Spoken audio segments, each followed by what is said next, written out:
నమస్తే. ఇన్నాళ్ళు నన్ను సపోర్ట్ చేస్తూ, ఎంకరేజ్ చేస్తూ మీ ప్రేమని నాకు అందిస్తున్న ప్రతి ఒక్కరికి కృతజ్ఞతలు. అలాగే ఈ వీడియో కూడా ఖచ్చితంగా మీకు ఉపయోగపడుతుంది. లైక్, షేర్ అండ్ సబ్స్క్రైబ్ చేసి మీ సపోర్ట్‌ని నాకు అందించండి. అలాగే ఈ వీడియో పట్ల మీకున్న అభిప్రాయాన్ని కామెంట్ సెక్షన్‌లో కామెంట్ చేసి తెలియజేయండి. ఇప్పుడు వీడియోని చూద్దాం. నమస్తే. Welcome to our channel. నేను పద్మిని. ప్రస్తుతంతో పాటు ప్రముఖ ఆధ్యాత్మికవేత్త, వాస్తు జ్యోతిష పండితులు, లలిత ఉపాసకులు, వాస్తు జ్యోతిష శిక్షణ నిపుణులు బ్రహ్మశ్రీ నానాజీ పట్నాయక్ గారు మనతో పాటు ఉన్నారు. మాట్లాడదాం. నమస్కారం అండి. శ్రీమాత్రే నమః. సార్, ఆది శంకరాచార్యుల వారు ఈ జగత్తుకు చేసినటువంటి మేలు అనితర సాధ్యం. ఇంకొకరు శంకరులకే సాధ్యం, అది ఇంకెవరికి సాధ్యమైన సాక్షాత్ పరమశివుడే. పరమశివుడు మాత్రమే సాధ్యపడేటటువంటి విషయం. అందులో కంచికి ఆయన చేసినటువంటి సేవ, అమ్మ బాబోయ్, అంటే అమ్మవారిని తీసుకొచ్చి కూర్చోపెట్టేశారు శ్రీచక్ర రూపంలో అని చెప్తూ ఉంటారు. ఎందుకంటే మాంసనేత్రాల చేత మనకైతే సాధ్యపడేటటువంటి పరిస్థితి లేదు, అమ్మని చూడలేము, ఆ శక్తిని తట్టుకోలేము, తాళలేము. కాబట్టి నిక్షిప్తం చేసి తల్లిని అక్కడ కూర్చోబెట్టడం అనేది అమ్మ బాబోయ్. అందుకే ఆయన విరచితంగా వచ్చినటువంటి స్తోత్రాలని చదువుకుని ఆయన రుణం తీర్చుకోవటం మీద మనకి ఇంకా వేరే మార్గం లేదు. అయితే ఈ మధ్యనే మీరు అదృష్టం, చాలా అద్భుతంగా అమ్మవారిని దర్శించుకున్నారు. అయితే మనం ఏ ఆలయానికి వెళ్ళినా అక్కడ మనకి అనుగ్రహం ఉండాలి, లేకపోతే అమ్మ పిలవాలను, లేకపోతే అక్కడికి మన తలరాతలు ఉండాలని చెప్తూ ఉంటారు. నిజమేనా? అసలు కంచి దర్శించుకోవటం ఎలాంటి ఫలితాలను ఇస్తుంది? ఇప్పటి వరకు దర్శించుకోలేని మాలాంటి వాళ్ళకి మీరు చెప్పేటటువంటి అంశాలేంటి? నేను ఒకసారి ఈ మధ్య కాలంలోనే చాగంటి వారి ప్రవచనాల్లో కంచి కామాక్షి అమ్మవారు కళ్ళు కదులుతుంటాయి అంటుంటారు. కళ్ళ మూవ్ అవుతుంటాయి అంటుంటారు కదా. వెళ్ళాలి ఒకసారి అని అనుకున్నా. అనుకోకుండా యాదృచ్ఛికంగా పోయిన బుధవారం, శనివారాలు అక్కడ చందన సేవ జరుగుతుంది. ఒక క్లయింట్, నాకు అసలు వాళ్ళు ఎవరో కూడా తెలియదు, నిజంగా తెలియదు వారు ఎవరో, ఫోన్ చేసినప్పుడు అపాయింట్మెంట్ తీసుకున్నప్పుడు, ఏమండి కంచి కామాక్షి మేము ఎప్పుడూ వెళ్తూ ఉంటాం తరచుగా, మీరు కూడా వస్తే బాగుంటుంది గురువు గారు, చందనం సేవ జరుగుతుంది అక్కడ, చాలా మంచిది అన్నప్పుడు, నేను చాలామంది అడుగుతున్నప్పుడు నేనేం చెప్తానంటే వారికి, పాపం వాళ్ళని ఎందుకు అక్కడ వెయిట్ చేయించడము, మనం వెళ్తాను, పాపం వాళ్ళు మన కోసం రావడం, ఇవన్నీ ఎందుకని నేనేం చెప్తానంటే, నేను వెళ్ళొస్తానులే అమ్మ, నేను ఆల్రెడీ వెళ్ళొస్తాను, ఇలా జరుగుతూ ఉంటాయి, నేను వాళ్ళు ఇబ్బంది పెట్టడం ఎందుకని నేనే వెళ్ళొచ్చేస్తుంటాను అంటుంటా. కానీ ఆ రోజు ఏంటో తెలియదు, నేనేమనుకున్నానంటే గురుదశ నడుస్తుంది, నాకు గురు శుక్రుడు పరివర్తన ఉంది నా జాతకంలో. సో చందనం అంటే గురువు, శుక్రుడు అంటే అమ్మవారు. అమ్మవారు ఈ రూపంలో పిలిపిస్తుందా నన్ను అని సెకండ్స్ లో అనిపించి నేను వస్తాను అని అనేసి మాట ఇచ్చేసాను. ఇచ్చేసి నేను మా మిస్సెస్ వెళ్ళిపోయాం. మీరు నమ్మరు, పుట్టినప్పటి నుంచి ఇప్పటి వరకు నా కళ్ళు ఒక అంటే ఇంత ఆనందపడ్డాయి, కళ్ళకున్న సార్థకత అనేటువంటిది అభిషేకం చూసాక జరిగింది. 2 గంటల సేపు జరుగుతుంది. కూర్చున్నారు సార్ తల్లికి? జస్ట్ ఇంతే, ఇంతకంటే ఇంకొంచెం డబల్ ఉంటుంది, మన ఇద్దరం కూర్చున్న దానికంటే డబల్ ఉంటుంది అంతే. చాలా స్పష్టంగా కనిపిస్తుంది. కానీ నిజంగానే అమ్మవారి కళ్ళు కదులుతాయి అక్కడ, చాలా స్పష్టంగా తెల్ల గుడ్డు నల్ల గుడ్డు మూవ్ అవుతుంది కనిపిస్తుంది మనకి. ఎట్లా మూవ్ అవుతుంది సార్? ఇంకా చూస్తుంటే ఎలా మూవ్ అవుతుంది, అలా మూవ్ అవుతున్నట్టు కనిపిస్తుంది.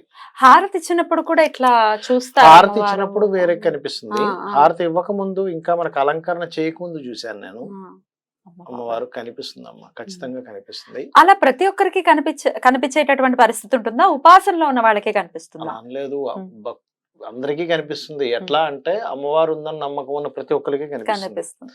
నమ్మకం లేని వాడికి అది ఏం కనిపిస్తుంది చెప్పండి? రాయనే అనుకుంటారు కదా. కానీ స్వయంగా అక్కడికి వచ్చి కూర్చుందన్న విషయం మనకి ఎంతమంది తెలుసు? కానీ అభిషేకం చేసేటప్పుడు నాకేమనిపించిందంటే, అభిషేకం చేసి మొత్తం అలంకరణ అయిపోయాక ఆ అలంకరణ చేసినటువంటి ఆ యొక్క పురోహితులు ఎవరైతే ఉంటారో వాళ్ళలోకి హిమవంతుడు యొక్క ఆత్మ వచ్చి చేరిందా అనిపించింది. ఎందుకంటే తండ్రిలాగా చక్కగా ఎవరు చేయగలరు అంత నీట్గా? అందరికీ సాధ్యం కాదు కదా. ఇంకోటి అనిపించింది, అసలు ఎంత బ్లెస్డ్ వాళ్ళు, అసలు లోపల అమ్మవారికి వాళ్ళు స్వయంగా అభిషేకం మనం చూస్తున్నందుకే వచ్చేస్తుంది. వాళ్ళు చేస్తున్నారంటే ఎంత బ్లెస్డ్, వాళ్ళు మామూలు వ్యక్తులు కాదనిపించింది అమ్మ. నిజంగా పెద్ద పెద్ద క్షేత్రాల్లో ఉండే వాళ్ళంతా కూడా డైరెక్ట్ గా అక్కడి నుంచి వచ్చిన వాళ్ళు అనిపించింది. మనకి ఏమనిపిస్తుంటుందంటే, కొంచెం వాళ్ళు కొంచెం ఆ బిజీలో కొంచెం ఫ్రీగా ఉంటుంటే అంటే కొంచెం ఫ్రీగా ఉండకుండా కొంచెం సీరియస్గా అటు ఇటు అది తీసుకెళ్ళి అభిషేకం చేస్తుంటే వీళ్ళు మనల్ని పట్టించుకుంటే బాగుంది అనిపిస్తుంది. కానీ మనల్ని పట్టించుకోవడం కాదు కదా వాళ్ళు వచ్చింది, కదా అమ్మవారి కోసం వచ్చారు కదా. మనల్ని పట్టించుకోవడం ఏంటి, మనల్ని చూడడం ఏంటి? చూడటం ఏమిటి అసలు? వాళ్ళు ఆ సేవ చేయడం కోసం వచ్చారు, మనం అక్కడికి వెళ్ళి తరిస్తున్నాం మనం. ఆ పాలతో అభిషేకం చేసేటప్పుడైతే నాకు ఫీలింగ్ వచ్చింది, చెప్తాను చూడండి. ఫస్ట్ అభిషేకం చేసేటప్పుడు ఎప్పుడు కూడా ఒక కుంకుమ ఇక్కడ పెడతారు అమ్మవారికి.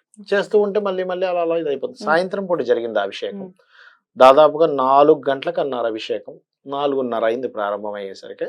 నేనేమనుకున్నా 10 నిమిషాలు అరగంటలో అయిపోతుందేమో అనుకున్నా. దాదాపుగా 7 వరకు 6:45 వరకు అయింది. చెప్తాను చూడండి. అయితే పాలతో ఇలా మొదలు పెట్టాడు, ఇలా వస్తూ ఉంటే ఇక్కడంతా సగం అంతా పాలు, సగం అంతా ఇది, మళ్ళీ అలా వెళ్ళిపోతే ఇటంతా పాలు ఇటంతా ఇది ఉన్నప్పుడు నాకేమనిపించింది అంటే అర్ధనారీశ్వర స్వరూపం కనబడింది అందులో నాకు. ఒక తెల్లటి శివుడు అలా కనబడింది. అద్భుతం సార్.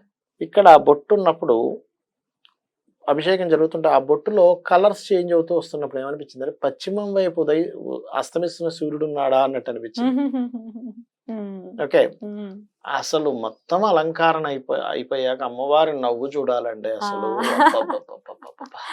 ఒక్కొక్క అభిషేకం జరుగుతుంటే ఒక్కొక్క ప్రత్యేకత. అక్కడ పసుపుతో అభిషేకం జరుగుతుంది అనుకోండి, నవ్వుతున్నట్టుగా అనిపిస్తుంది ఆ ఫీలింగ్. ఇష్టంగా స్వీకరిస్తున్నట్టుగా నవ్వుతున్నట్టుగా ఏదైనా అంతే కదా. ఇంకోటి ఏంటంటే ఆ యొక్క క్షేత్రానికి క్షేత్ర పాలకుడు అయ్యప్ప స్వామి. మామూలుగా అయ్యప్ప స్వామి ఇలా కూర్చొని ఉంటారు కదా, అక్కడ నిలబడి ఉంటారు. ఇంకొక విషయం ఏంటంటే నేను మీకు ఒక విషయం చెప్తాను చూడండి. ఆ రోజు నాకు చెన్నై కామాక్షి అమ్మవారి టెంపుల్కి, కంచి కామాక్షి అమ్మవారి ఆలయానికి చెన్నై ఎయిర్పోర్ట్కి 2 hours జర్నీ, దాదాపుగా 150 minutes. నేను 7 కల్లా బయలుదేరితేనే కానీ 9 o'clock కల్లా రీచ్ అవ్వాలి. 10కి ఫ్లైట్ ఉన్నప్పుడు 1 hour ముందు ఉండాలి కదా. నేను పూజ జరుగుతుంది మనసులో అనుకున్నా, ఒక్క సెకండ్ అలా పక్కకు పోయింది. ఏమిటి, టైం అయిపోతే మిస్ అయిపోతే ఎలాగా, ఫ్లైట్ మిస్ అవుతే అలా అనుకుని మళ్ళీ వెంటనే సెకండ్స్ లో ఏమనుకున్నానంటే మనసులో అమ్మవారికి తెలియదా డిలే చేపిస్తుంది అంత కావాలంటే ఫ్లైట్ అనుకున్నానండి. నిజంగా అనుకుంటే నేను మాత్రం 6:45 కల్లా బయటకు వచ్చేసాము. వాళ్ళు ఏదో ప్రసాదిస్తామంటే కొంచెం ఇచ్చేసండి, నేను కొంచెం బయలుదేరాలన్నాను. అంతా ప్రసాదం మొత్తం తర్వాత తీసుకుందాం, ఫస్ట్ అయితే తీసుకొని బయలుదేరిపోతాం. గబగబా అక్కడ ఉన్న ప్రసాదం తీసుకొని వచ్చేసాం. రూమ్కి వచ్చేసాం. నేను మా మిస్సెస్ ఇద్దరం క్యాబ్ బుక్ చేసుకుని వెళ్ళిపోయాం. 9 కల్లా షార్ప్, ఇంకా 10 నిమిషాల ముందే వెళ్ళిపోయాం. ఇక్కడికి వెళ్తే ఫ్లైట్ డిలే. అప్పుడు గుర్తుకొచ్చింది, నాకు గుర్తురాలే. ఫ్లైట్ డిలే అన్నప్పుడు అప్పుడు అర్రే నేను కూర్చొని అమ్మవారు ఫ్లైట్ డిలే చేస్తుంది కావాలంటే అని అనుకున్నాను కదా, అమ్మకి తెలియదా ఇక్కడ కూర్చున్నామని. అర్రే నిజంగా కామాక్షి అంటే కోరిక తీరే అమ్మే అనిపించింది. కామము అంటే ఆ కామ్యం కదా, కామ్యము కోరిక, ఏ కోరికైనా కామ్యము తీర్చే అమ్మవారు కామాక్షి. తన కళ్ళతో చూస్తూ మన యొక్క కామ్యం నెరవేరుస్తుంది. కామేశ్వరుని కళ్ళల్లో పెట్టుకొని చూసుకుంటుంది కామాక్షి అంటే. ఆ రకంగా తనని కళ్ళలో పెట్టుకొని చూసుకుంటుంది అంటే ఏంటి, తన కళ్ళతో చూస్తే ఆ కామేశ్వరుడి దృష్టి మన మీద పడుతున్నట్టే, అమ్మవారి దృష్టి మన మీద పడుతున్నట్టే. దీనికి చాలా మంది ఏం చేస్తారంటే కామాక్షి దీపము అని కూడా ఇంట్లో పెడుతుంటారు. పెడతారు అంటే కామాక్షి అమ్మవారు ఇలా ఉండి దీపం ఉంటుంది. కామాక్షి దీపం ఇంట్లో పెట్టి కోరిక ఏదైనా కోరుకుంటారు. అక్కడికి వెళ్ళి మీరు గనక ధర్మబద్ధమైన కోరిక ఏదైనా కానీ ఉంటే గనక మీరు వెళ్ళారు అంటే ఖచ్చితంగా తీరుతుంది. ఈ కామాక్షి దీపం కూడా పెట్టకూడదు అని కొంతమంది తప్పు కదా సార్. ఎందుకు పెట్టకూడదు అంటే రీజన్ చెప్పమనంటే ఎందుకు పెట్టకూడదు, అది పెడితే కోరిక తీరటం ఏమిటి, ఇదేమన్నా ఇదే కదా. ఇంకా చెప్పాలో ఎన్నిసార్లు చీ అనిపించాలో తెలియనటువంటి పరిస్థితి. అంటే ఇది శాస్త్రాల్లో ఉందా, ఇది శాస్త్రాల్లో ఉందా, ఇది శాస్త్రాలు, ఇదే గొడవ. పెట్టద్దు ఎందుకు పెట్టకూడదు, కోరిక ఏం తీరదు, లేదు కదా. పెడితే నష్టం ఏమిటి. ఒకటి, అమ్మవారిని గనక మనస్ఫూర్తిగా ధర్మబద్ధమైన కోరిక నాదిమ్మ, ఇదమ్మా నేను కష్టపడుతున్నాను దీనికి అంటే చిన్న ఎగ్జాంపుల్ చెప్తాను చూడు. ఒక వ్యక్తి AIAS IPS ఒక మంచి ఇది ఒక ఆఫీసర్ అవ్వడానికి ఒక ఎగ్జామ్ రాస్తున్నాడు.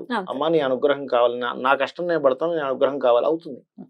ఒక ఉద్యోగం రావాలి, అవుతుంది. ఒక వ్యాపారం అభివృద్ధి అవ్వాలి, అవుతుంది.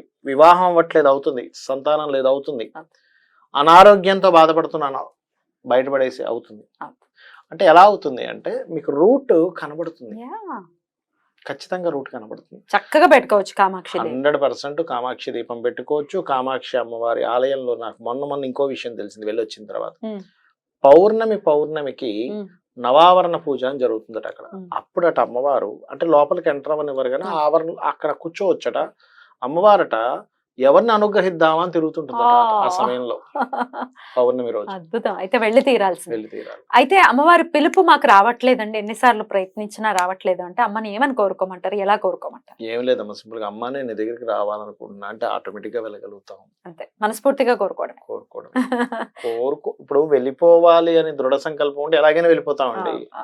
ఇప్పుడు నాకు ఎన్నో పనులు ఉండేవి, అవన్నీ కాదు ఇంపార్టెంట్. నేను ఒకటే అన్నాను, అమ్మ మన జీవితంలో అంటే వాళ్ళు అన్నారు వెళ్ళినప్పుడు, అరే మీరు వస్తారని మేము చేసేమని ఉంటే ఖచ్చితంగా తీరిపోయి క్లియర్ ఈ అయిపోతుంది. వీడియో విన్నవాళ్ళు వెళ్ళాలి అని అనుకునే వాళ్ళు ఖచ్చితంగా వెళ్ళాలి, అమ్మవారి దర్శనం వాళ్ళకి కావాలి. అమ్మవారి అనుగ్రహం అందరికీ కలగాలి కూడా. థ్యాంక్ యూ సార్, చాలా అద్భుతంగా మాకు తెలియజేశారు. Thank you very much. నమస్తే. శ్రీమాత్రే నమః.